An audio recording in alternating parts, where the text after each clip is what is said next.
now we've got to deal with the consequences. Going forward, I think you will see the House pass a repeal bill. I don't know what the ultimate fate of that will be. Sometimes you surprise yourselves with some of these things. We do need to have oversight, and then it's the rifle shot approach. We already see on the Senate side dealing with the 1099s. When I go talk to my county medical societies now, it's not so much about will you mandate immunizations for children, it's what the hell's this 1099 thing? How am I going to afford that? Every vendor that I deal with, is this cumulative or one time? It turns out that that's a big deal for small business, and it's a big deal for doctors' offices. They're less concerned now about the healthcare policy than they are the tax policy contained within the bill. And there's more to come as you march down the timeline with this thing. The rifle shot approach is perhaps not the best, but that is, you know, I've heard someone say it's like one of those Jenga games. If you keep pulling pieces out, sooner or later the thing collapses. I will submit to you this bill is not capable of going forward. If you just allow this thing to be implemented as scheduled, it will eventually cause, perhaps sooner than later, the collapse of the American medical system, and that's not something that I intend to sit by and watch happen. I think if there were an approach that took, as this gentleman brought up about, what about the unequal tax treatment? Why do we treat someone differently if they work for a big group versus they buy in the individual market? Why should there be a difference in the tax treatment of those individuals? We might argue that the tax treatment ought to be taken away from the group, or the same tax facility given to that individual who's buying in the individual market. But nevertheless, it makes no sense to have two different groups. It makes no sense for the NFL player who's injured and on injured reserve, gets traded to another team. His insurance goes with him, so that injury's covered from day one. If his number one fan moves along with him but also has a pre-existing condition, guess what?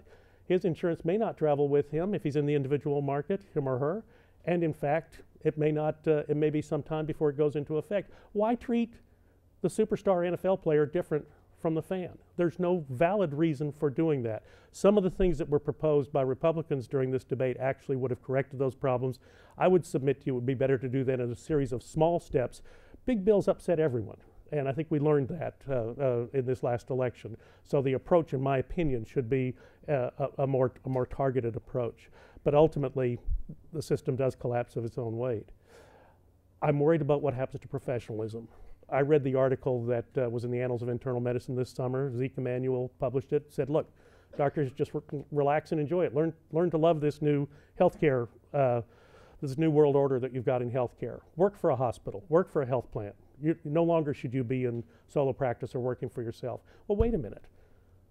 I didn't train for all those years to go to work for a hospital or a health plan. I went to go to work for patients. That contract should be between the doctor and the patient, not between the doctor and the hospital. Who's the customer in that relationship? Certainly not the patient, but the customer will be the hospital, the customer will be the employer, the customer will be the health plan. But really it ought to be that bond should be between the doctor and the patient. So I do worry about what's happening to professionalism with the passage of this bill. I do see every day and hear every day about doctors who are just simply selling out their practices to the hospitals. They can't make it any longer with what Medicare reimbursements are, what they're projected to become. Particularly cardiology and oncology right now are the hardest hit, but other specialties, even family practice, you see more the reliance on hospitalists and people that are employed by some large institution. From a professional standpoint, that is exactly the wrong way to go. But leaving things on a positive note for the future, I had a group of medical students who were up doing various fellowships in Washington right at the end of July. They wanted to sit down and have breakfast and kind of talk about what was going on with this healthcare legislation. So one of them said, "Boy, Dr. Burgess, I bet if you knew now, if you know what you know now, you would never go into medicine again, would you?"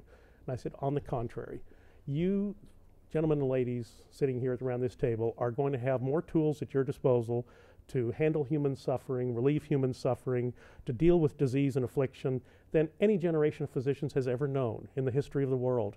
That's an awesome world that you're going to enter into. It's truly going to be the golden age of medicine because of the rapidity of learning, what's happening with the accumulation of scientific knowledge, breaking the human genome, being able to predict disease and prevent it, getting patients to participate in their own care. It's going to be a world unlike anything that I've ever seen or could have known. I'm very envious of what you're going to be able to do. Now, true enough, Congress screwed it up for you, and you're going to have smart guys and smart, fast computers to figure out how to deal with all of these things that we've done to you. But the practice of medicine will endure because it is so important that it will, and it's what people want. And the science has progressed to a point where you simply cannot derail it. But at the same time, we have made it very, very difficult. I'm going to stop there. I learned how to filibuster from Senator Wyden, but I thank you for your time and attention. I'll be happy to answer questions.